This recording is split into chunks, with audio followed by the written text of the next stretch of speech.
your study. It's really interesting to know that 600 rupees per acre for XC2 is being invested from the farmers end. But just let me tell you that Directorate of Environment is already working towards the initiatives, like they are speaking with the Railway Ministry to provide incentives to help farmers to transport the paddy stubble to Rajasthan, and also they are working to develop a market for transportation from the village level to the thermal power plant. So there's a lot of in pipeline work already in the state. So probably in future we will see more progress towards such issues. I don't want to stand now between you and your lunch. We are already running late. So thank you for this wonderful discussion. I thank each and everyone here. And I actually learned a lot from this panel today. Hope you have also gained under the Punjab pollution and the Punjab sources. So thank you everyone for patiently listening. I'll end here. And I'll just present everyone with a sapling.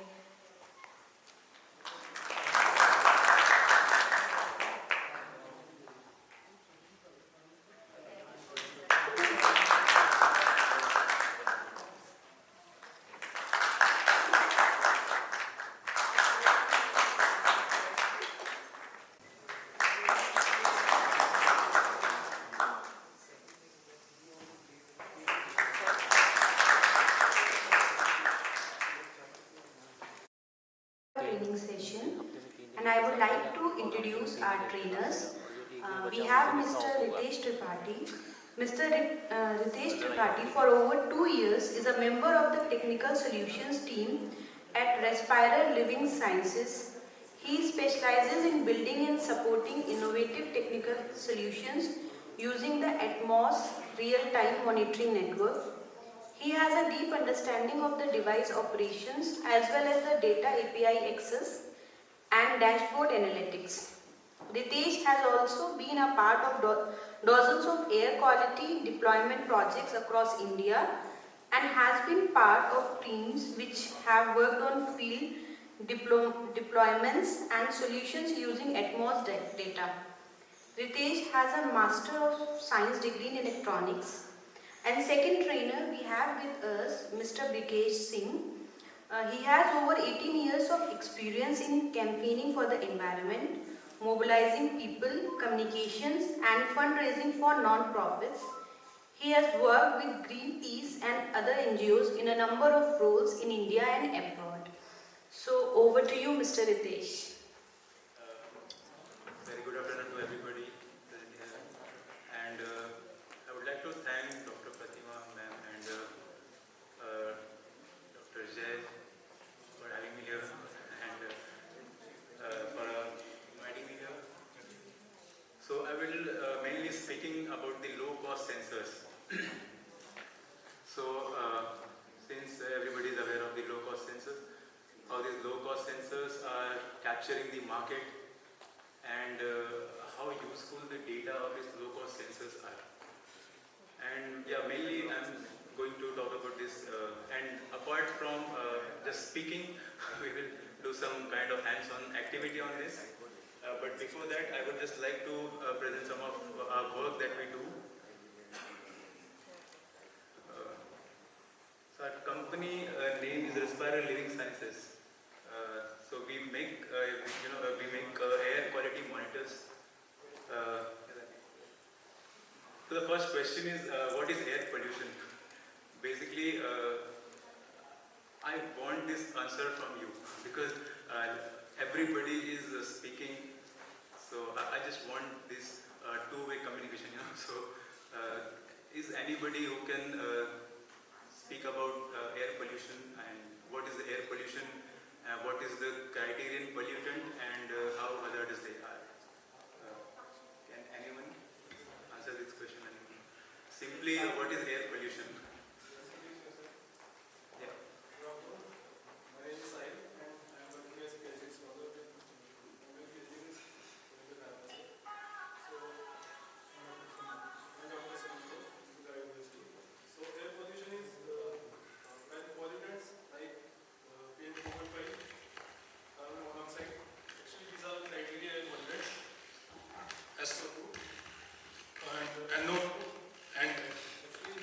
when these kind of pollutants they gather in our ambient air, so actually they are bad for our health. So this is called air pollution when they gather. Perfect. Yeah. It's a substance within the air when they exceed more than their natural abundance, or the substance, foreign substance which are not the part of you can say air, and when they exceed the harmful chemical, that is defined as the air pollution.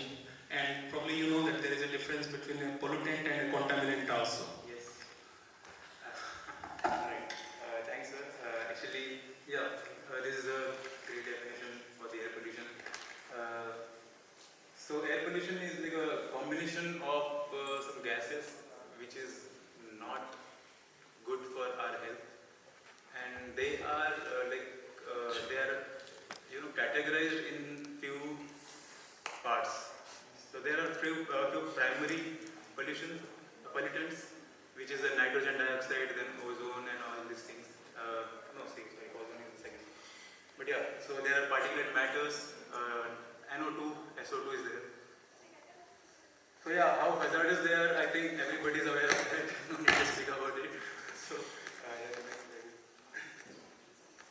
So there are a few standards that are defined by the NACs for these by the central CPCB. You can see the time weightage average for these pollutants.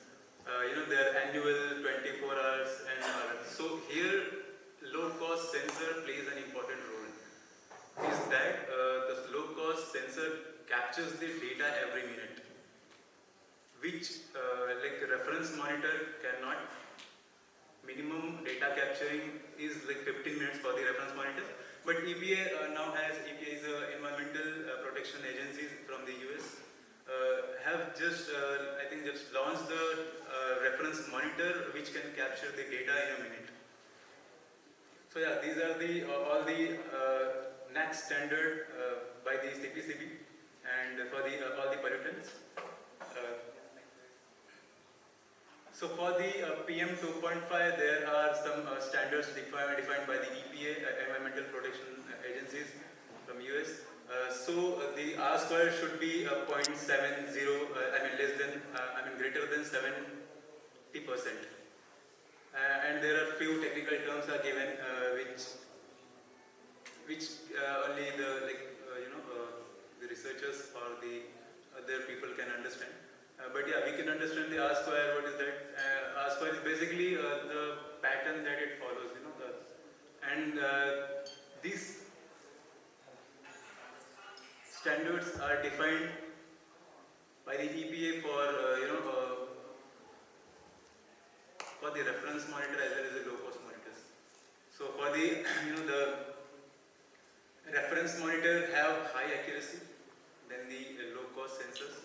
That's true. But there are a lot of benefits of the low-cost sensors from the reference grade monitors. So, if many of you are not aware of the reference grade monitors, so it's a highly cost with a good precision and accuracy monitor. So the next slide is there is a comparison between reference monitor and low-cost sensors. So yeah, so the reference monitor is too costly, and the low-cost sensors, as the name indicates, it's lower in the price, and also the operating expenses are, for the reference monitor, good training is needed for the person who is going to be remain at the place, and in comparison with that, low-cost sensor is less expensive. And also, we will require a fixed location for this reference grade monitors. But these these low-cost sensors are portable, which are handy. You can carry it anywhere. You can do the mobile monitoring as well as everything. You can whatever you want to do with this sensor. Then the data quality. If we talk about the data quality, then definitely the reference monitor has the higher data data quality and accuracy, but the low cost sensors are also in the acceptable range. The range that I showed you in the previous slide, like 0.70 का जो 0.70 के ऊपर होना चाहिए उसका R² वगैरह, तो वो follow करते हैं. Then the operating lifetime is shorter than the reference monitor of the low cost sensor, obviously. Okay, so co-location. So many of you are aware of co-location, and the co-location is the process where we keep low-cost sensors with the high-grade monitors, and we evaluate the performance of low-cost sensors and the low-cost sensors. So this co-location requires a lot of efforts. Vignesh have already done it, so he has the experience of that, and it requires a proper planning. Proper planning means what you want to measure and what kind of the criterion pollutant you want to measure, and then the next is so making measurements. So if you want to measure like PM 2.5 so these all are co-location defined by the EPA. The steps are defined by the EPAs, and basically we have done some co-location projects with the MPCB, Maharashtra Pollution Control Board, and SRU, Sri Ramchandra University, also with the Serendor, and also C-STEP has started the co-location from the last 7 days, I think.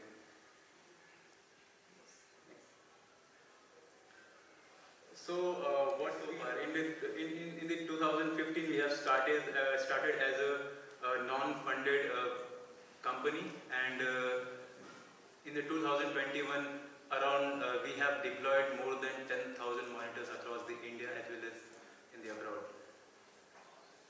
Also there are some focus areas that we focus on, and which includes the policy research and academic and scientific purpose, and then industrial research also. So solution we provide, we have outdoor air quality monitors and indoor air quality monitors, and we have just started with one new project with Pune government. Is like measuring the oxygen quality of oxygen concentrators.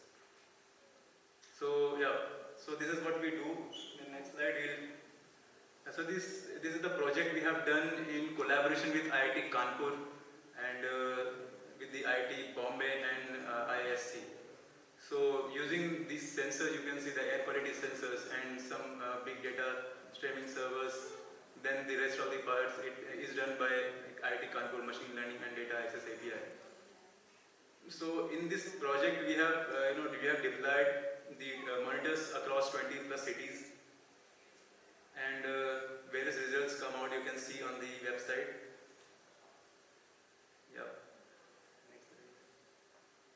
Okay, so this there were 4 startups in the. There was a competition between the 4 startups, and from the MPCB, we have deployed 15 monitors across the Mumbai, and the one result that have came out from this is the startup A is us, and you can see the graph for the calibrated and calibrated data, and we are on number 1 in that. So our R square is is in the acceptable range, which is greater than 0.70 or 70%. So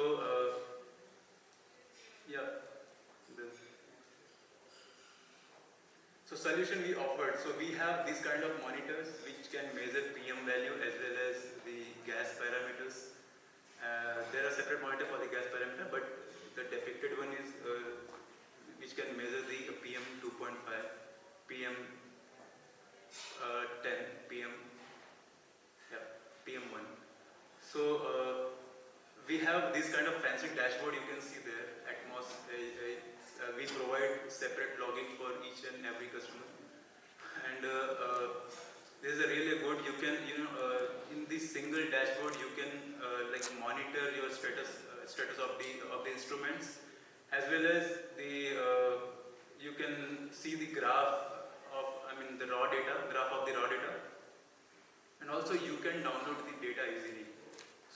part is just 2 clicks away, you will have your CSV plus JSON file.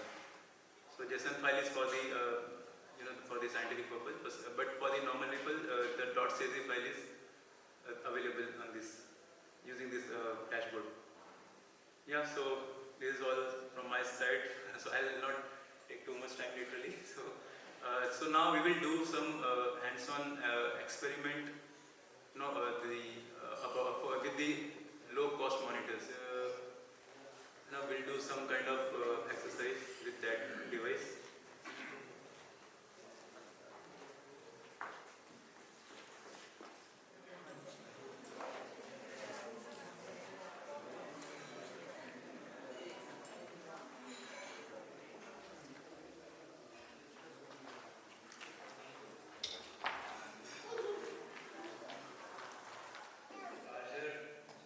To the instrument. Okay, so now we have done one part. Like after connecting the charger, there is an internet provider inside the device. So you have turned on the internet provider because this is the Wi-Fi based device. So it requires Wi-Fi. So in the rural areas there is no Wi-Fi, like in such that we are in such a premises where we can get a Wi-Fi, but in rural areas there is no Wi-Fi. Then we have made this SIM base also. So there is an dongle inside this device. So each device have their own dongle. So when you connect the charger to this device, the dongle gets activated and it will broadcast the network. And the device are configured on that network. So yeah, so you can now turn on the monitor from here. Now you will see the device ID, then you will see connecting Wi-Fi page.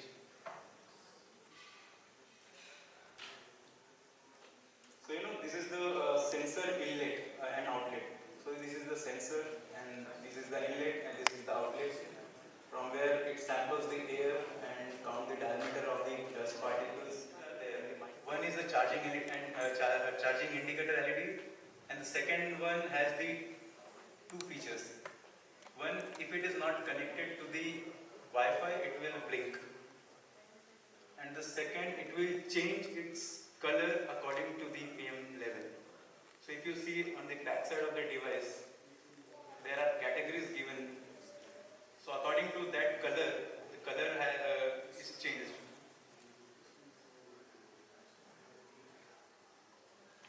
Okay, so now you can see the readings on that device, the PM1, PM2.5. There is one page that will come and you can see there PM1, PM2.5 and PM10. Also the device has offline data storage features. Suppose in rural areas, if there is a no network as well as the Wi-Fi network or the cellular network, then that time it will store the data in its internal SD card. So it has a good feature. We have made this feature because by keeping a mind for the rural regions.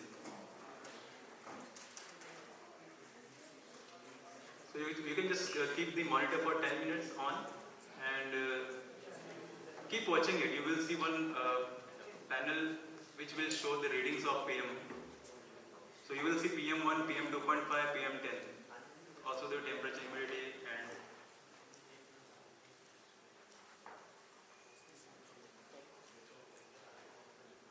basically the motive of this, the device is not connected to the internet because I have not connected the charger to this. So it is blinking now. And since the color is green, that means we are in a good condition, good air quality, under the good air quality condition. It is also it has also the GPS module inside this, which will give you the lat long. Still, it's showing PM 2.5 showing around 50. What is in your monitors? 47. Sorry? 47. Okay, around 50. Okay.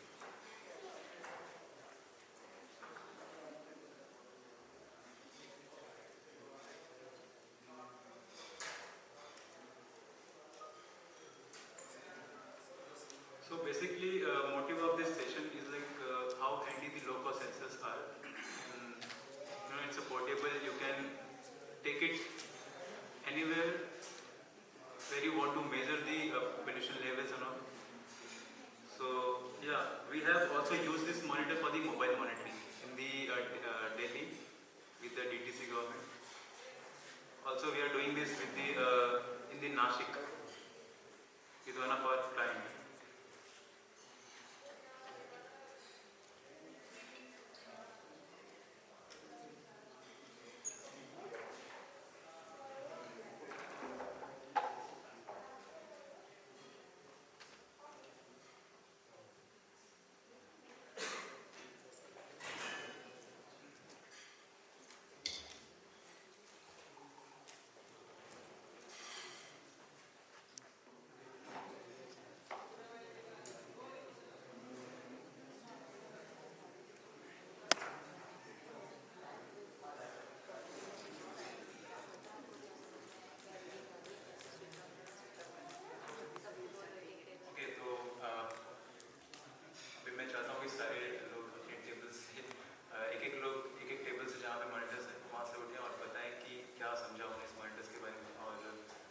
कितना easy है इसको समझना और कितना easy है इसको use करना.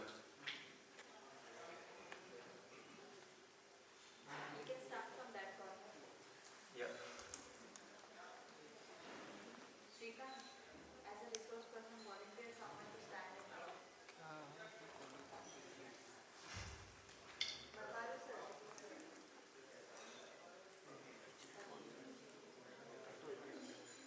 बताइए इंस्ट्रूमेंट के बारे में आपने क्या सीखा?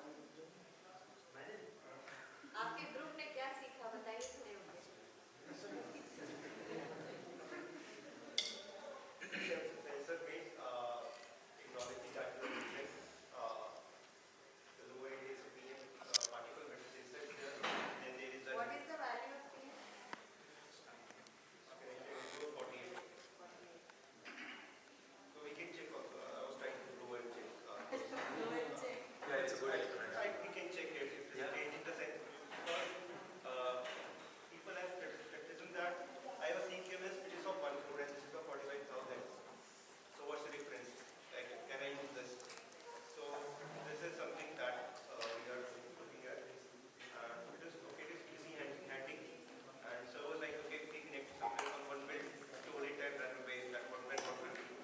So that's good. Thank you.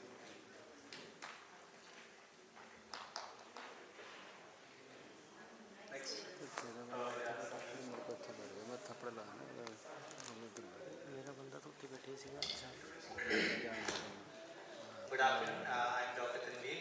मेरा बेसिक क्वेश्चन है, आप कह रहे हैं लो कॉस्ट, कितना लो कॉस्ट? लाइक मेरे लिए तो 1000 रुपये भी लो कॉस्ट है, 10,000 भी लो कॉस्ट है, 50,000 भी लो कॉस्ट है. तो ये बहुत सब्जेक्टिव है, लो कॉस्ट है या अफोर्डेबल है? तो इसका सिंपल आंसर ये है कि लाइक क्रोर्स ऑफ जो ग्रेट मॉनिटर्स हैं, अगर उससे कंपेयर किया जाए तो कम है. और सेकंड थिंग कि इसका जो डेटा क्वालिटी है वो भी एक्सेप्टेबल है. इसको कंपेयर करें तो आपको थोड़ा सा डेटा क्वालिटी में भी थोड़ा सा कॉम्प्रोमाइज़ करना पड़ेगा. बट ऑब्वियस है कि हम इसको कंपेयर कर सकते हैं बेसिकली कि रेफरेंस ग्रेड मॉनिटर्स जो हैं जो कि करोड़ ऑफ रुपीज़ के हैं, उसके मुकाबले में कुछ 30,000 35,000 इज ओके आई थिंक. दूसरा ये कह रहा है कनेक्टिंग वाईफाई. हाँ, तो वाईफाई हमें हर जगह कैसे मिलेगा अगर रूरल में हमें कनेक्ट करना है? इससे इसके अंदर एक डेटा सेविंग का फीचर है. ओके. तो ये क्या करता है कि अगर वहाँ पे इंटरनेट नहीं भी है तो ये डेटा सारे स्टोर कर लेता है. अगर आपको कोई स्टडी करनी है तो आप इसको लेके जाइए और उसको जैसे इंटरनेट आप प्रोवाइड करेंगे ये सारा डेटा क्लाउड में थ्रो करेगा और वहाँ से आप अपना डेटा को ट्रैक कर सकते हैं. तो इसके लिए कोई इंटरनेट की ज़रूरत नहीं है, लेकिन आप लाइव रीडिंग वहाँ की नहीं देख पाएंगे, ये मैं आपको बताता हूँ. बट उसके लिए या सेलुलर नेटवर्क तो भी होना चाहिए, क्योंकि अगर हम इंटरनेट से बात कर रहे हैं तो हमारे पास ऑब्वियस है कि कुछ तो इंटरनेट कनेक्टिविटी चाहिए, या तो सिम कार्ड से या तो. बट अगर आपको डेटा का यूज़ बाद में करना है, देखना है उसका डेटा, तो आप उसको उसके जो फीचर है डेटा स्टोरिंग का वो यूज़ कर सकते हैं. Thank you. और एक जो क्वेरी थी, इसका इंटरनेट एक ही साइड है. हाँ, तो लाइक साइड से आती है। नहीं, एक इनलेट है और एक आउटलेट है। हाँ नहीं, लेकिन अगर तीनों साइड से इनलेट होता तो ज़्यादा अच्छा सेंसर डिटेक्ट करता उसको। हाँ, या thanks for this. Inlet should be faces down, right? So, okay. Data downloading.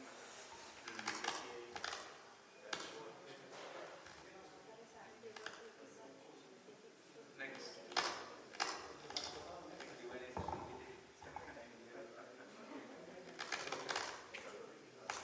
Okay, next. Yes. Okay. So actually I'm using these sensors for last 1 year. So it shows particulate matter. Excuse me, Yes. when you are already using it, you know how it works, right? We would want someone who hasn't used it. Okay, fine then. Okay, thank you. ठीक है, then. ठीक है, you have some questions.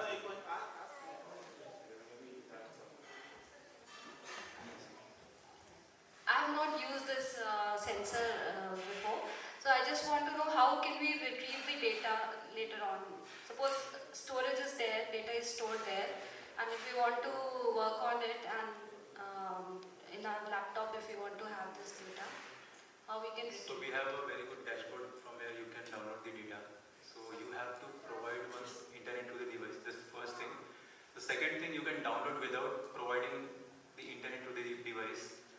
वो ऐसे होगा कि उसमें जो SD कार्ड है अंदर, इंटरनल स्टोरेज है, उससे हम डेटा रिट्राइव कर सकते हैं मोबाइल फ़ोन के जरिए। वो भी एक फीचर है उसके अंदर। Thank you. तो जो फाइल बनेगी वो कौन से फॉर्मेट, तो उसमें जो ड्यूरेशन रहेगा, मतलब कि मैंने 1-2 घंटे का या पूरे दिन का डाटा ले लिया, तो सारे दिन का डाटा भी मुझे दे देगा? आपने जितने टाइम के लिए आपके मॉनिटर्स को ऑन रखा है उतने टाइम के लिए आपको डेटा मिलेगा। ठीक है, तो मीन्स अगर मैंने उससे डायरेक्टली एक्सेल पे तो चलो खैर ग्राफ भी बन जाएगा उससे, तो मैं ग्राफिक और सारा यूज़ कर सकता हूँ, बिल्कुल। बट मैं फ़ोन के ऊपर उसको डाटा को रिट्रीव नहीं कर सकता। हाँ, कर सकते हैं आप। हमारे पास API लिंक्स भी है जिसके अंदर आप कुछ एडिशन करके कि आपका जो मॉनिटर का जो नंबर है वो सब डाल के आप डेटा रिट्राइव कर। जैसे इसका कोई नंबर भी होगा आई थिंक, और मैं उसमें आईडी इसके पीछे इसके IMEI नंबर्स दिए हुए हैं 10 डिजिट के, तो ये सबकी यूनिक आइडेंटिफिकेशन है। सारे डिवाइसेस के पास इनकी यूनिक एक आईडी है। इसके जरिए जैसे आप बता रहे हैं कि डैशबोर्ड में अगर मैं लो कॉस्ट सेंसर करके और EMI नंबर डाल दूंगा तो मुझे डायरेक्ट भी मिल जाएगा इंटरनेट से डाटा। हमारे पास जो हमारा डैशबोर्ड है उसमें कुछ फील्ड्स हैं like IMEI number, start date और एंड डेट, जिसके लिए आपको डेटा चाहिए। डेटा की एवरेजिंग पीरियड आपको कितनी चाहिए, आपको पर मिनट का डेटा चाहिए या पर 5 मिनट्स का डेटा चाहिए या फिर 1 घंटे में एक डेटा पॉइंट चाहिए, उसके अकॉर्डिंग आप एवरेजिंग करके और आप वो फाइल डाउनलोड कर सकते अब मैं यही चाहता था कि मुझे SD कार्ड से ना कुछ करना पड़े, मैं डायरेक्टली हैं। डायरेक्टली आप कर सकते हैं, ठीक, वो तो काफ़ी ईजी है। Thank you.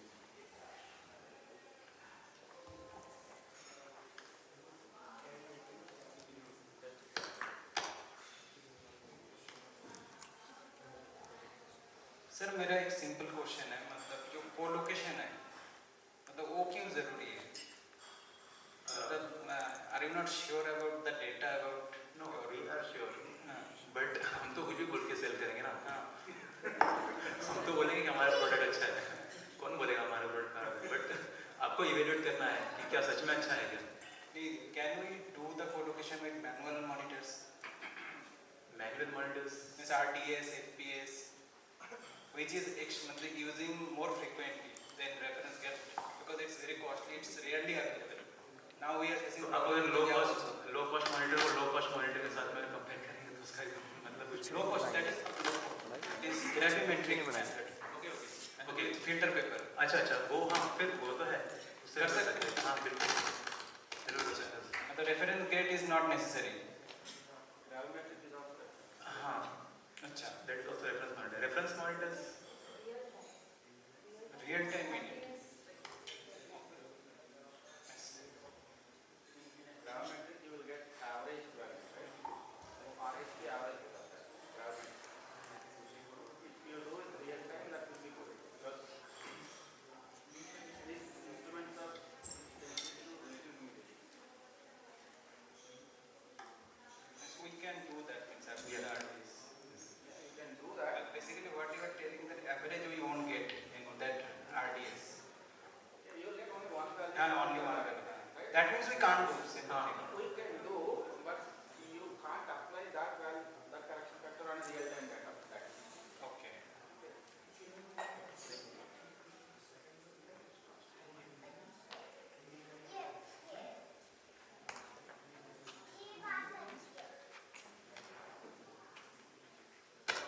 एक का एक डेटा पॉइंट चाहिए।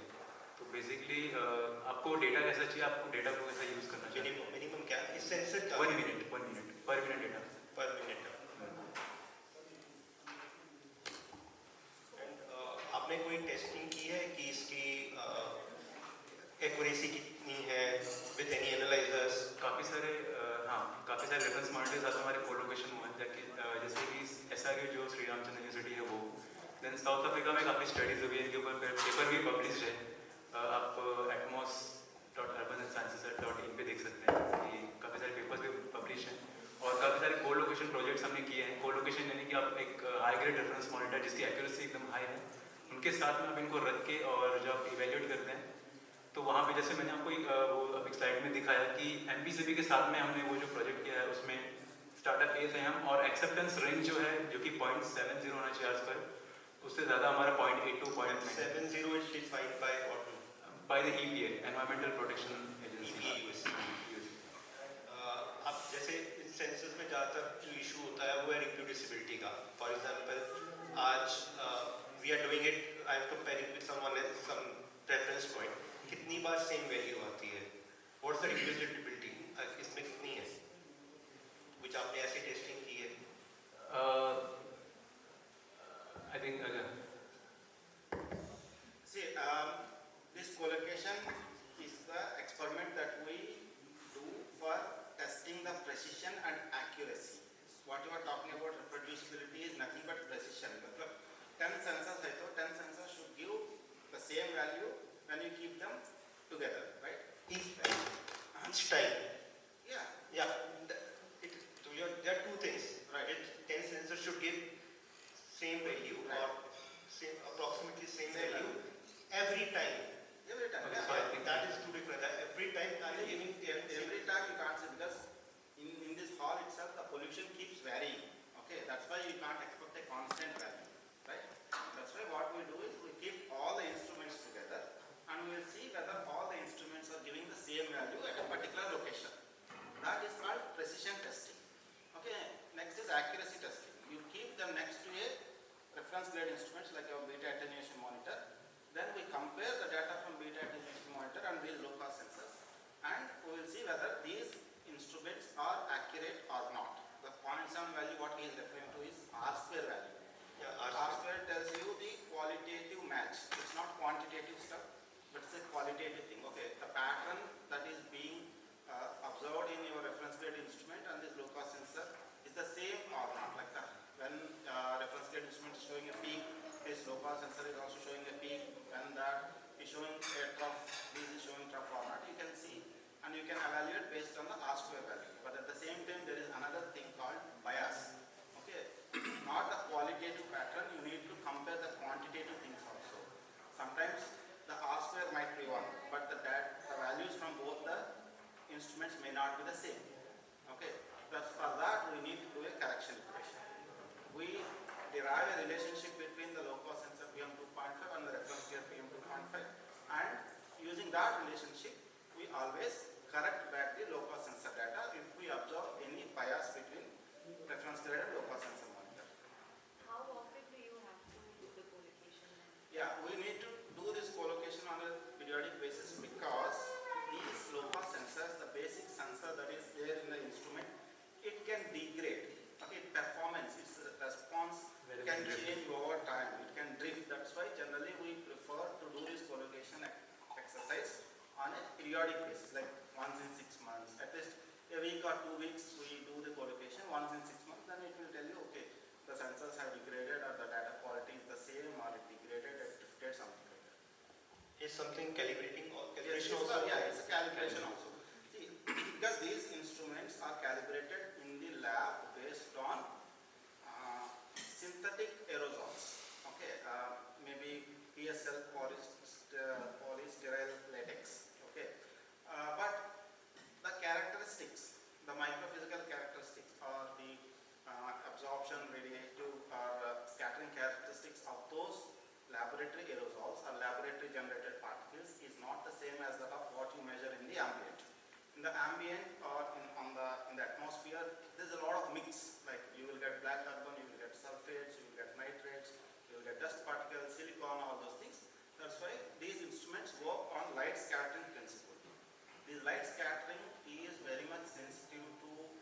particle microphysical properties like its refractive index, number size distribution, and again, it is sensitive to humidity also. In all your reference grade instruments, generally there will be a heater which controls the humidity. But in this, it is a small instrument, it doesn't have that much power, consumption, all those things. So they measure the particles which are present in the atmosphere at that particular humidity level. These instruments doesn't control for the humidity. That's why generally these instruments can be a overestimate. Whatever you are seeing 47 in your instrument is a overestimate generally. Unless until you calibrate, you can't know the correct value. So, like you are saying, it depends on humidity and everything. Does your system or your backend programming has something which all automatically you can using machine learning or artificial intelligence you change the value? Because humidity can be corrected because the effect of humidity there is a correction factor. Yeah, it is the same. It's a correction factor, but actually it's a non-linear function. It's not a common factor. Yeah. Because till 40, 50, you don't see any growth in the particle. Beyond that only it starts growing particle. When it starts growing, it will scatter more and the instruments start overestimating. Humidity can be done on the back end, but you can't correct it for the aerosol microphysical properties. Because the microphysical properties of aerosol here can be different from what I see in Bengaluru, from what I see in Delhi. Because Delhi is mostly haze, absorbing type, carbonaceous particle. Maybe if you go to Chennai, you will have more of scattering type, sea salt particle because it's a coastal location.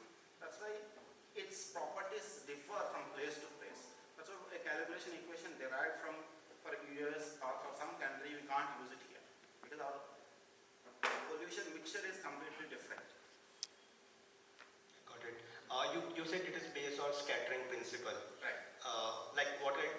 There must be a source in this, a light source. Inside there will be a laser, which is based on laser, and there is an photodetector. say scattering of that is what you call is it works on a deflometric principle. Yeah. It is having a laser beam which works at around red color wavelength, around more than 600 something. Then it is having a photodetector. This laser light will be scattered by these aerosol particles, and the scattered radiation in one particular direction we measure. Mostly 90 degree scattering we measure, and that will be converted into particle count. Okay, basically the basic sensor counts. It doesn't give mass. So it is a particle counter, not a density. No, it's not a particle counter. Then you are converting into density and size. Right. So how is your calculation going on? Basically, for that you need to assume a couple of things. One, the particles are completely spherical. Then only you can use the Fokker bias tube. Okay, volume. You have to assume a particle density based on the count, based on the mean radius of the beam. You can convert the number into mass concentration. It's not directly, the sensor is not directly giving you. No sensor measures directly mass concentration. It will give the particle count only. Then the wind speed and everything will change the. No, see, basically there will be a small fan which draws the particle inside the optical chamber. Okay, that's why generally we suggest or recommend to keep the inlet facing down such that there will be no direct wind goes directly into the atmosphere and into the sensor and it changes the fan speed, all those things. But this is an uncalibrated fan. It is not a flow rate like your BAM or your dust stripe works. It is a small fan which draws air into the optical chamber.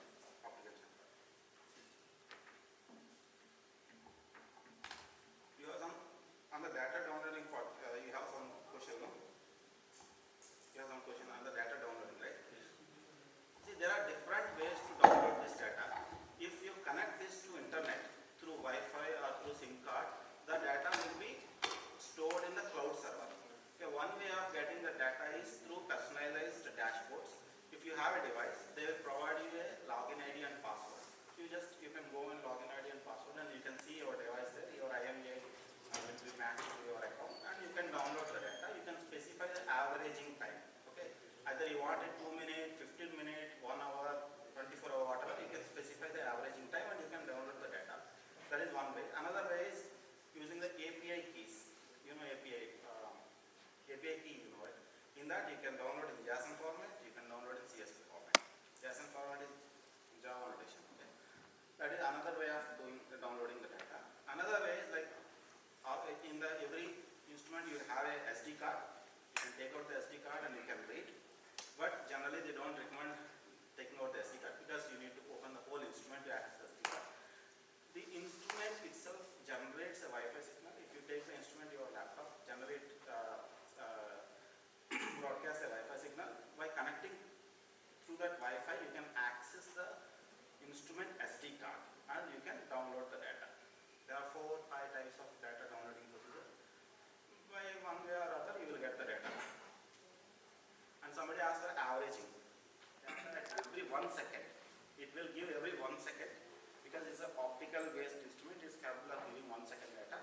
Generally, this device currently in its default configuration, it averages to 2 minutes.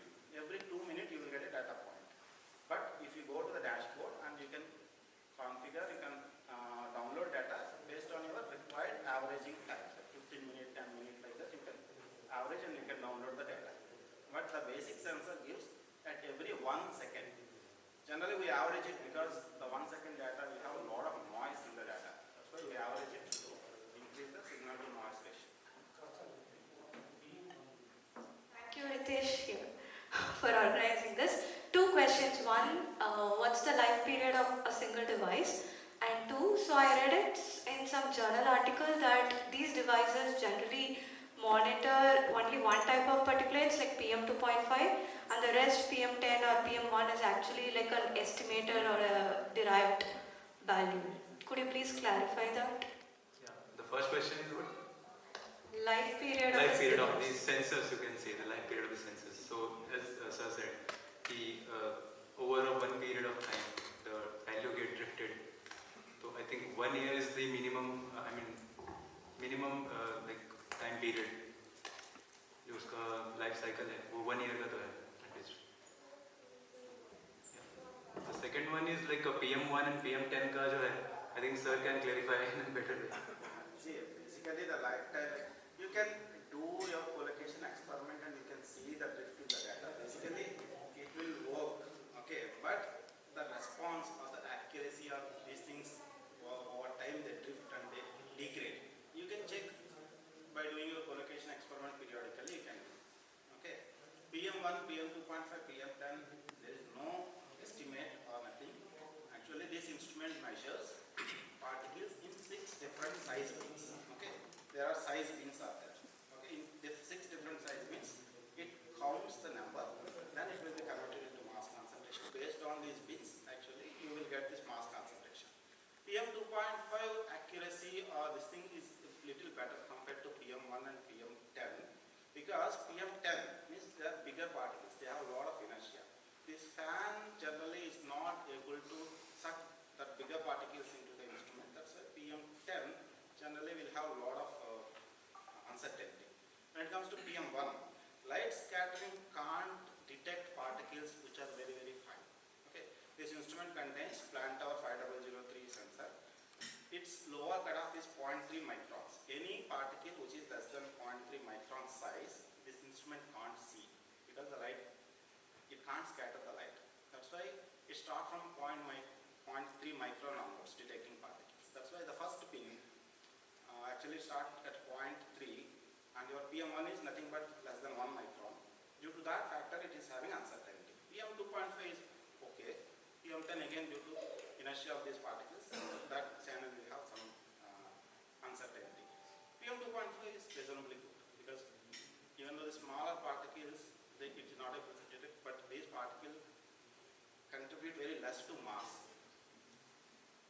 That's why I feel, as per my knowledge, PM2.5 will have better accuracy or precision compared to PM1 and PM10. You didn't thank me.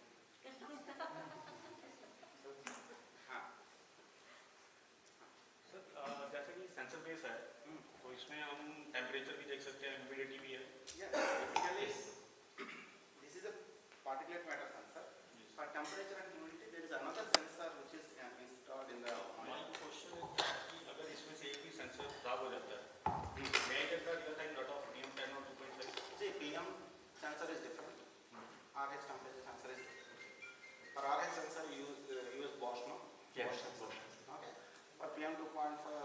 PM, all this PM1, PM10, PM10, it will be measured by one particular sensor for plant hour.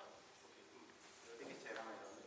The plant hour gives you PM, Bosch sensor, Bosch environmental sensor, that gives you temperature and average. Okay. So they get the data. You can get the data. See, because I can get that temperature and humidity data. yeah, see, again there is a catch there. See, all these electronics are kept very in compact space in this sensor, right? Generally, these electronics, all these electronic boards, chips, they produce some kind of heat, right? That's why the temperature and humidity that is being measured by the sensor that is inside this monitor can have a small bias. Temperature can be a bit higher than the ambient, and the humidity can be a bit lower than the ambient. The bias will be there that we have to accept. The PM10 That is a different sensor. PM sensor is different. RH temperature sensor is completely different. No, you will not get drift in the PM sensor. For the temperature only the same key. You can get a drift because वो electronics जो components वो heat up होते हैं और वो उसकी वजह से वो थोड़ा सा drift हो सकता है जो कि ±2 डिग्री या 3 डिग्री रहेगा.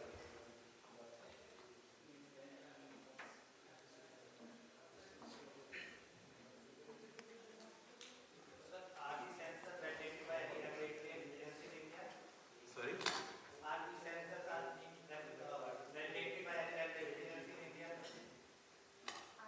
No, actually, yes, there is a National Physical Laboratory is under the process, and I am lucky to be associated with them. And there will be very soon that these all low cost or affordable sensor will be validated, and they will be needing a certification from NBL. So this is in process, and very soon you will see the legislation related to this. Thank you, sir. Thank you for this information. How long can a reference grade instrument, like once you purchase it, what is the life cycle of a reference grade instrument? And follow-up question to that is, even though low-cost sensors are affordable, like considerably, but they are, they last only like a year. So over a period of time, if you have to accurately measure air pollution, like NCAP plans to, with the mixed types of hybrid monitoring equipment and everything, does it actually make economic sense if you look at it long term? Yeah, see, obviously it makes some economic sense because your regulatory monitor costs, suppose it PM 2.5, if you take any BAM or any regulatory monitor, it will be costing around 25 to 30 lakhs. Okay, this is like suppose 25 to 30,000. Okay, you no need to do the whole instrument. You can replace the basic sensing unit, the plant hour sensor, which I call now. You can replace and you can use the same monitor again. That is around $20 to $25. You can purchase and you can replace it. Then you see, every instrument comes with some kind of complexities. Okay, this instrument is easy to operate, very small, easy to install. Like any citizen can use it and collect the data. At the same time, it is cheap. At the same time, it gives real-time data. But the catch here is on the accuracy of the data. If you go to a reference grade monitor, it is very complex, it is huge, it requires a lot of power, a lot of money, a lot of maintenance, but the data is accurate. You can use it for regulatory compliance, research, anything, you can use the value directly from the instrument and you can use it. That is the catch there. And regulatory instruments you ask for lifetime, right? See, any instrument needs a maintenance. First thing, regulatory instruments needs consumables. You need to supply consumables to the instrument. Most of the time are tape-based or filter-based. You need to purchase, you need to you need to install these tapes on a regular basis. First thing. Second thing is calibrations. Even the regulatory instruments are having some set of calibrations and checks that we need to perform on a periodic manner, like a flow rate calibration. At SysTep we do flow rate calibration on a frequent basis. Leak checks. All those things we need to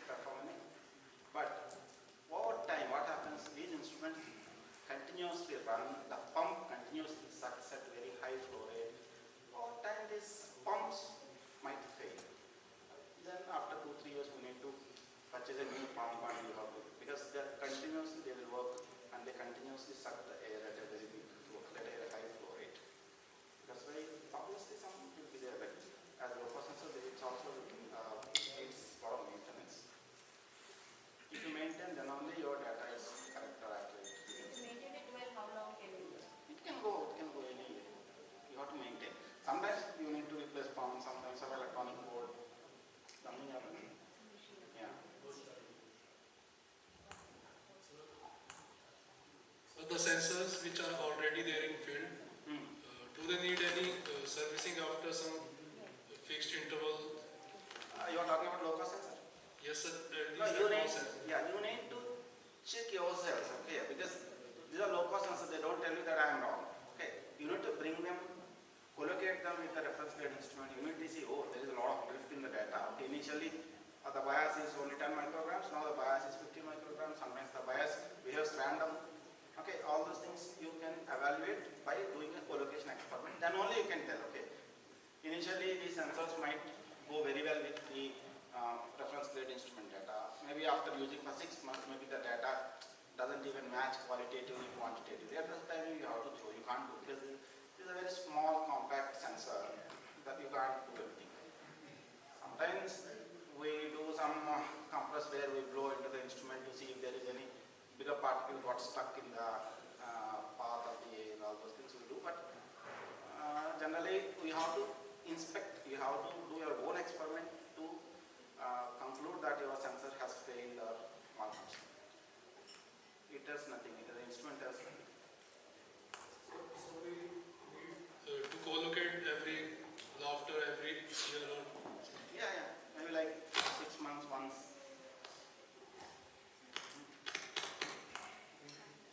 I invite on stage Mr. Bikesh Singh, CEO SR, for discussing with us the need for creating awareness to reduce air pollution and building capacity of media houses to understand the health impacts caused by air pollution. Over to you, sir. Okay, sir. I protested against SR and gone to jail, so. All right, half the people have left the building, the remaining have mentally left the building, so I have the challenge of waking you up. Just a little brief about, before I go into some of the examples of public engagement and media engagement, about who we are. So I represent an organization called ASAR. It's a development consultancy started about 5 years ago. And one of the verticals is air quality, where we play the role of backbone support. And we use something called as a collective impact framework. So we started in 2017, Clean Air Collective. It's an unbranded network of about 150 organizations, think tanks, citizens, journalists, everybody who works on the issue of air pollution, coming together with a common agenda, which is cleaner air faster for everyone. It's based on 5 principles, where you need a backbone support organization, which means that no network will run successfully unless you have someone dedicatedly doing coordination. Otherwise, people will keep doing their own work, working in their own silos. You need a common agenda. The common agenda here is cleaner air faster for everyone. So now that there is a National Clean Air Action Plan, we work through the National Clean Air Collective and some state collectives to try and bring citizens together so that they can push for faster action on the Clean Air Action Plan. Then mutually enforced activity. I will be sharing some of the examples of those activities and continuous communication.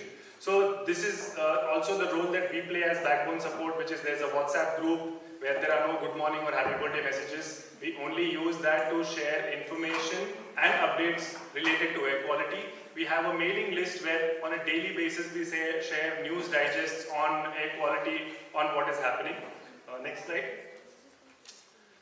The decision making of the collective is organic and it's without any, so there is no steering committee. The decisions on relevant issues or strategies or tactics are made collectively within the subgroups, and ASAR plays the role only of the backbone organization. So whenever there is a need, if there's an external situation developing and there's a lot of interest, we bring the relevant parties together, get into a room, hold a discussion, and then if there are some activities that people are excited about, we try and do everything in our capacity to make that happen. Next slide. Some of the strengths, it's unbranded, so no brand, no logos, no flag. You will not find a Clean Air Collective Twitter handle or an Instagram page or a website. The reason is, this is what brings their guards down and they can trust us, because if we start putting one logo or brand forward, that's what starts creating some problems. There's no manifesto, so anybody who is working on the issue, they don't have to sign on a dotted line, a document to be a member of the collective. It works works on collaborative approach, and there is a culture of collaboration between multiple organizations, and I'll be sharing some great examples of collaborations that have happened in the past as well. And everyone has access to the ecosystem. So what this has done is, for example, until 5 years ago, if a concerned mother in Delhi wanted to access data of the last 1 year in Delhi, she wouldn't know where to go. Today what happens is, because of this collective, someone can just send a message saying that, hey, what has been the average air quality of Delhi or of Indore for the last 1 year, and in less than a minute you get a response from someone who's working on that issue. And it's all very collaborative in that sense. Next. Now coming to the point on engaging citizens and media on clean air. So I've actually divided my presentation into 5 points. One is create opportunities throughout the year. So if you do we are in Punjab, if you do a quick Google search on air quality and Punjab, 99% of the searches will be about stubble burning, right? Does that mean Punjab's air quality for the rest of the year is clean? No, it's not, right? But we end up talking about it at that time of the year because it's visibly polluted, right? So that's what we need to do is, this conversation should be happening in June, it should be happening in March, it should be happening in August when there is no stubble burning happening. This conversation should be happening throughout the year because air quality is not a seasonal issue, it's a perennial issue, and air quality is not a Delhi issue. It's everywhere. Any city or town in India which has a population of over 1 million, 99% of those towns do not meet Indian air quality standards, right? Forget about WHO. So we need to start having those, and once the standards are revised by India, we'll see what those are. Second, ride the wave with external opportunities. So there are a lot of events happening outside which you can use to your advantage to have that conversation. Why only talk about air quality when stubble is being burned? Why aren't we talking about air quality when a cricket match is being played in Mohali and the air quality is 250 or 300? Why aren't we talking about air quality when marathons are being organized and runners are inhaling extremely hazardous air quality, right? Why aren't we talking about air quality when 30 lakh people assemble in Kumbh and the air quality is hazardous? All those opportunities are gatherings. Why aren't we talking about air quality when winter sports activities are organized by schools when we know that air quality is terrible? You need to use all those opportunities to talk about it. Enable citizens agency with hyperlocal data-driven campaigns. Before me, my friend Ritesh was talking about low-cost monitors. See, we should start looking at low-cost monitors as very powerful devices to start a conversation and to trigger a discourse between people and in the media. Don't look at these devices to create reports which will shift policy, right? For that we have Dr. Pratima, we have other data experts, and they are doing a fabulous job. We are citizens. What do we know? All we know is I step out in the park in the morning and my eyes are burning. That's the data I need to talk about air quality. I don't need to get into Excel sheets and scientific reports. Show them how dirty it is. You can't see air quality, how polluted it is. So if, for example, I offer this water to anyone to drink, you're not going to drink it, right? Because you can see. So you see a floating particle in the water, you will not drink it. We'll step out of this room, we'll be breathing in that polluted air, and thousands and millions of us are doing that every day. Any guess how many liters of air do we breathe every single day? Anyone? 11? Every single day. We may drink 2 liters of water if you are very good about keeping your body hydrated. We breathe 11,000 liters of air every day, polluted air, and we don't even know how bad it is for us. And if we don't know how bad it is for us, how are we going to protect ourselves? How are we going to protect our kids? How are we going to reduce exposure? Because we don't know how to reduce exposure. And finally, if we don't know how bad the situation is, how can we take informed decision and put pressure on the relevant authorities and hold them accountable? So this is why citizen engagement is important, and this is why you need to have media on your side, most importantly regional media. And I'll tell you why in the last bit of my presentation. Next slide. There's a video. Now I'll just give a bit of a disclaimer. When I started working on the issue of air pollution in 2017, this is when I made this video. I did not know then what the difference between AQI or PM 2.5 was, right? I was very angry and agitated and frustrated, and I got out with a air quality monitoring device to put the spotlight on Airtel Delhi half marathon. It was pointed out to me in the Clean Air Collective by some experts where they tried to explain. So 5 years later, if I go out again, those numbers I will read out differently, but I don't think it mattered for me then. For me, I wanted to tell a story. It's a short 2-minute video. Please.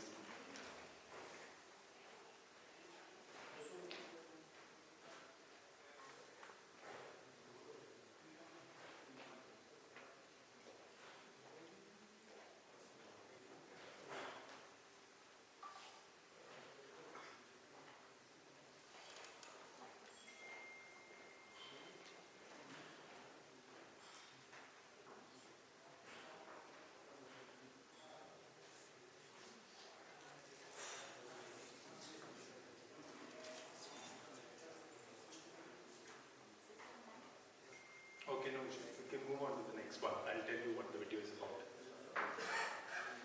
So what I did here was, I'm also a runner. So I've run, every year one half marathon. And when I moved to Delhi, I realized that I can't run in this city.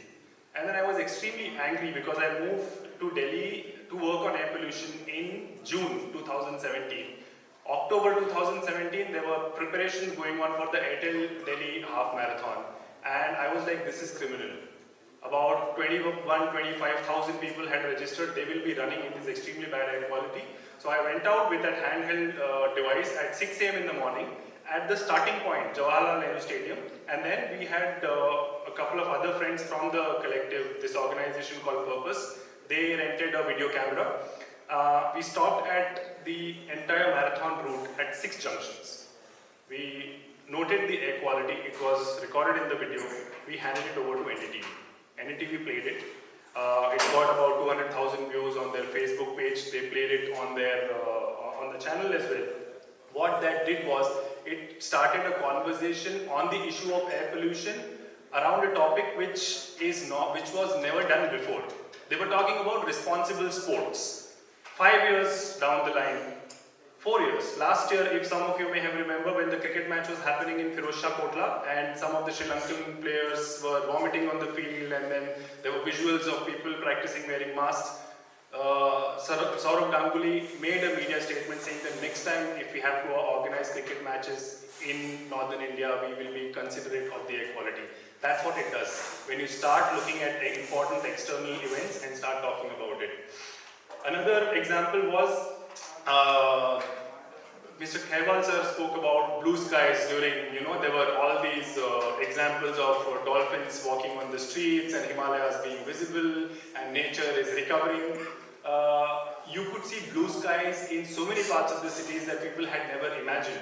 So we thought on 5th of June, which is World Environment Day, why not use the blue skies as an opportunity, as a messaging opportunity, and say that we do not want to enjoy blue skies at the cost of a pandemic-induced lockdown. Right? Everybody should be able to enjoy and see blue and clear skies. So this was the next slide. We ran again a collaborative campaign called Saal Bhar SAT. SAT is for the AQI around the year that we are aspiring. I mean, it's not WHO standards, but it's a start. And we asked people from around the country, all the 122 non-attainment cities, to share images from their city, from the balconies, holding messages. Next slide. So that's the collage. We couldn't manage all 122, but 117 cities came together, kids came together, doctors came together, medical fraternity participated. Next slide. Next slide. And this was just some of the media coverage, and most of it was in regional media. So Hindi, Marathi, which until we started engaging with the media, had never happened before. Next slide. We had celebrities and influencers participating. We had big media channels like BBC News doing interviews with like Diya Mirza, as well as Diya Mirza did an Instagram live with Ridhima Pandey, the 12-year-old climate activist from Uttarakhand. She was the face of the campaign. So she did a whole bunch of interviews. We invited some experts to talk on the day, the 7th of September, that was Clean Air for Day for Blue Skies. Next slide. Next slide. That's just an example of what the overall reach was, and this happened only because we tried and created an opportunity where anybody, any citizen, any part of the country could participate. All they had to do was just take a picture, get their family together and participate in this campaign. Next slide. Second example, again very successful. That's an Atmos monitor. This is from Navi Mumbai. So Kharghar, Panvel, Taloja, if some of you are familiar with Bombay, it's in the outskirts of Bombay, and these small towns were created so for promising a better future for the citizens of Mumbai, so that they could decongest the city, get out. But for the last few years, citizens have been waking up every morning and speaking of their eyes burning, extremely toxic and pungent smell. There are a lot of industries there. Next slide. So Vatavaran Foundation, which is, they are Maharashtra based and they are a part of the Clean Air Collective. They installed 5 Atmos low-cost monitors in different locations, and the PM 2.5 data was monitored for over a month to understand the air quality. Next slide. That's a map of where the monitors were placed. So Atmos, Ritesh and Urban Sciences team, they helped them in identifying what the location should be. And a lot of media coverage followed by another tactic which was used. Next slide. And that's just the graph. So if you actually see, it only dips in the night, and most times of the year, almost 17 hours of the day, the air quality was beyond satisfactory. Next slide. The impact that it did was, this report was released in January. We used another very successful tactic which I'm going to come to later. And after that was over and a lot of advocacy was done where citizens were going in, meeting the mayor, the commissioner, and asking questions that why are we breathing polluted air. The MPCB, Maharashtra Pollution Control Board, announced installation of 3 continuous air quality monitoring stations in Kharghar, Taloja and Panvel, which was not there before. One of these 3 is already installed and running now. And that is all because of citizen activism and campaign. Only role we played is of backbone support, filling the information gap, providing the necessary communication, and sometimes tactical support. Next slide. Show them how dirty it is. I tried to do that with a glass of water. This is where the idea came. July 2017, I was sitting with a friend of mine in Hoskas in a restaurant, and we were talking about, some of you, I don't know if you've read it, in Taiwan, a bunch of students, chemical engineering students, did an experiment. So they collected polluted water and then they made candies out of it. And then those candies were displayed with a variety of dark and dirty colors, and it was visually stunning. And all they wanted to show was how polluted our different outlets of water is. And I was like, can we do something like this for air? This organization called Jhatka, they're Bangalore based, they spoke to an advertising firm, and after about 3-4 weeks of deliberation, they came back with this idea. This is a lungs installation. It's got 2 exhaust fans, it's got an LED monitor at the bottom left, and the cloth that you see, it's a HEPA filter. It just needs to be plugged in at an outdoor location where normally you will see a lot of pollution. First time it went up in Bangalore on Old Madras Road, it took about 25 days to turn black. We said, isko Delhi leke aate hain, and let's see what happens. It was installed in Gangaram Hospital in February 2018. It turned black in 6 days. And it was on possibly every print media and all the electronic media, because this was the first time people were seeing what breathing polluted air can do to your lungs. Next slide. What this tactic does is, it actually, if it's there for about 2 weeks. It allows all the citizens, civil society, RWAs, organizations an opportunity to do public engagement around it. You can bring your neighbors under the billboard and have a conversation about how it works. You can bring school kids there, you can bring runners, cycling groups, etc. So that's what, these are some images from Bombay. It was installed outside Bandra where a lot of school kids were there, the local mayor visited, the cycling groups visited. Next slide. This is recently from Chandrapur. Chandrapur also is in Maharashtra. That town has a distinction of having one of the tiger reserves in the country, which is Tadoba Andhari Tiger Reserve, and also one of the most polluting power plants bang in the middle of the city. This billboard turned black in 8 days. The other image is from another city. So this has traveled to multiple cities, and people from Punjab, it's coming to Ludhiana in January. And that billboard is going to stay in Punjab, and it will go around to multiple cities. So it may come to your city as well. Whenever it comes to your city, make sure that you use that opportunity to create multiple public engagement opportunities and drive those conversations. Next slide. These are just some newspaper coverage, and all of this is earned media. Like, none of this is paid media. This happens because we use the right opportunities and try and tell the story in a way that has not been told before to an audience and to the media who otherwise nobody engages with. And I'm referring to the regional media here. Next slide. This is one of the impact in Ranchi. So after we started working over there, this Dainik Bhaskar, Prabhat Khabar did a front page story, and they've made an editorial shift of now showing air quality data on the masthead of their newspaper every single day. So you see that started happening just 2 weeks ago.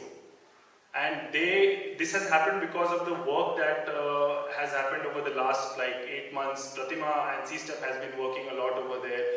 We've done multiple conversations with the Hindi media especially. So their understanding of the issue has shifted, and earlier when they were even struggling with a press release by looking at AQI kya hai, PM 2.5 kya hai, PM 10 kya hai, now they are at a place where some of the journalists can actually ask informed questions and proactively try and do stories without even we pushing for it. Next slide. Engaging with the media via media collective workshops. So Pratima has been part of one of the workshops. See, I'll tell you why this is important. To give you some examples, we all come across these statistics, right? 1 million children are dying, or 3 in every child in Delhi has asthma, or the death, life expectancy gets reduced by so and so year. Most of these reports by very reputed journals, or sometimes even NGOs or organizations in India, come out in English. They have a shelf life of about a week. They get written about it primarily in the English media, in the centers, mostly around Delhi, and then they disappear. And a lot of people, the Marathi media in Maharashtra doesn't know, the Punjabi media in Punjab doesn't know, the Hindi media in Jharkhand, Bihar, UP doesn't know. So what we've started doing is, there are a lot of people who work with English media, so we don't focus on that. We've started having conversations with the regional media.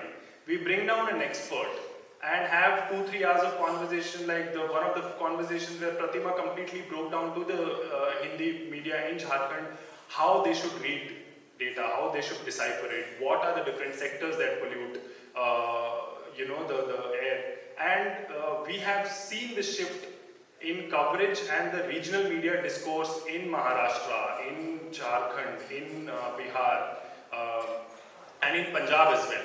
In the last 6 months, especially the work that Eco6 Preet Madam is doing, a lot of coverage is coming. Next slide. And what the Media Collective does is it enables the agency of the journalists. So our expectation from them through the workshop is not that आप इस workshop के बाद में जाकर के 10 story छापो. Our intention is to just fill the information gap, and after that we don't even do a press release at the end of that workshop.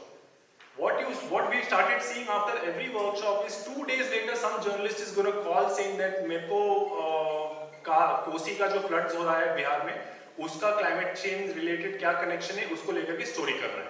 And then we just connect them to the right people, and suddenly you'll start seeing climate impact stories from angles that you've never seen before. Next slide. There is this thing that we do as part of the communications hub called as simplifying science, which means a lot of these papers, research papers come out which are either printed in some of these peer-reviewed science journals and they just remain buried there. We try and identify some of those which are relevant to our work, whether it's air quality or data, and then we simplify those reports and then push it out to the regional media. So what that does is it also helps us in continuing the discourse and increasing the understanding of air quality through to the audience, to the relevant policy and decision makers. Next slide. Next slide. Yeah, these are just some examples of reports that we've, like the top one, it was done by Gufran Beg and one professor from a university in Bhubaneswar, where they actually studied how COVID was being, exasperated in some of the most polluted cities, because they can actually travel on PM 2.5 or other, aerosols, and that got widely covered mostly in Bombay as well as Pune. Next slide. Again, just some examples of media coverage. Finally, just summing up. So, to engage with the audience and the media, I won't go into why it's extremely important, but some things to keep in mind. Keep the conversation going all through the year, not just when stubble burning is happening or in winter. Diversify your audience. So, there are senior citizens who need to learn, there are mothers who need to learn, there are a lot of youngsters who are spending hours and hours just scrolling videos or reels on Instagram. They are consuming all sorts of content, and they could be an extremely important audience for you if only the information was communicated to them in a way that they understand. They don't read newspapers, they don't watch news. They just keep swiping left, or TikTok to ban ho gaya abhi. Now everyone's on Instagram reels. So find out a way, how do you reach to them? How can you explain air quality and its health impact in a 30-second reel on Instagram? Turn statistics into stories. Statistics are boring. People start falling asleep. But you pick one of those statistics and try telling the story of that statistic. Who is that number? If 1 in every 3 children have asthma in Delhi, pick one of those 3. They have a name, they have a face, they have an age, they have some hobbies, maybe they are not able to play football because they've got asthma. Start telling those stories in different ways possible. Empower communities to run hyperlocal campaigns. So we don't have to do all the heavy lifting, and we don't have to think of citizens as someone who don't really know. Once you give them the relevant information and enable their agency with some communications tool, with some IEC materials, with maybe even low-cost monitors, they can do magic. And once they are out on the streets trying to ask questions, that has a different amount of impact compared to, we may do 100 conferences like these. But if 1,000 citizens from Chandigarh step outside the Daddu Majra landfill, start asking questions ki why is this in the middle of city beautiful, that will have a different kind of impact. All we have to do is just try and fill the information gap. Visualize the problem. So yeah, we are fighting an invisible enemy. Let's try and find ways of how do we visualize air pollution in all the interesting ways possible. Engage with influencers who matter. So Punjab, it's got a very vibrant music scene, the Punjabi music. I don't know if do you know a friend who knows a friend who knows Diljit Dosanjh? Get him to write and do a song on air quality. We did that with Ankur Tiwari, who one of my friends knows him. He composed a song called Dhua Dhua. When you have time, just look up on YouTube. That video's got over 2.5 million views. And he did it free of cost. Because he grew up in Delhi, and before that he grew up in, I think, Bokaro, and he's aware of how bad the problem is. So try and find, all of us, it's just, someone says that anybody in the room may know the President of United States in just 6 degrees of separation. Which means you know someone who knows someone who knows someone, that's 3 degrees, and then they may know Biden. Use that effectively. It's all you need to do is ask. Sometimes we feel shy, कि नहीं मतलब, you know, they charge 10 lakh rupees to do a post on Instagram, क्यों करेगा वो? What do we have to lose? Just go and ask. And collaborate, collaborate, collaborate. This is not a problem that one organization can solve working in a silo. It's a very wicked problem. All of us have to do our bit, right from a mother who ends up spending 16 hours just looking after their children, but she can still try and find some time in her own way to talk about the issue in the same way as experts or scientists do. And by that, I will stop my talk. Thank you very much.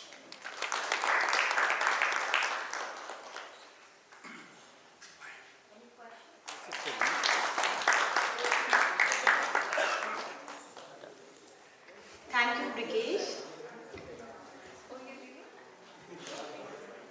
So in the end, I would like to say that we have a very engaging discussion right from the beginning, from the speech of Jay Swindi sir to the speech of ministers and then Minister sir, and then we have keynote speaker from PPCB and Municipal Commissioner. Then we had a very engaging panel discussion from different perspectives and different efforts taken, be it from CSR, be it from Eco6, from agriculture sector, from the health department, from APAC. To summarize, I would say every sector is coming out for the cause of environment. So where are we lacking? Basically, what I think that the problem lies within us.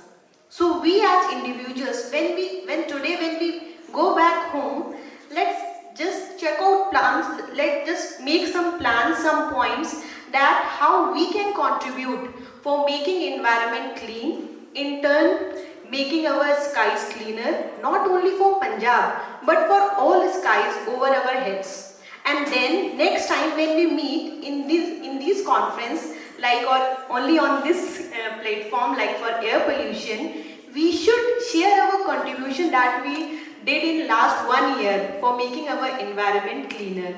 And going with the flow, I just cannot stop myself for just quoting 2 lines.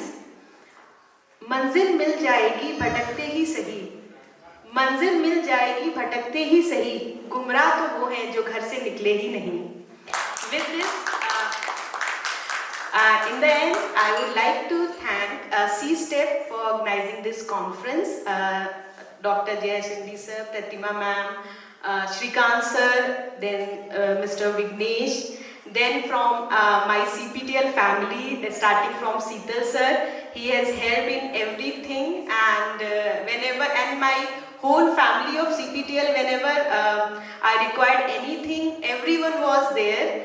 So thank you very much. And in the last, Redison for giving us this place for organizing this event, and yes, for the tasty food. And in the end, I, Faiza Khalil, as your host for the event, signing off. Thank you. Jazakallah. Jai Hind.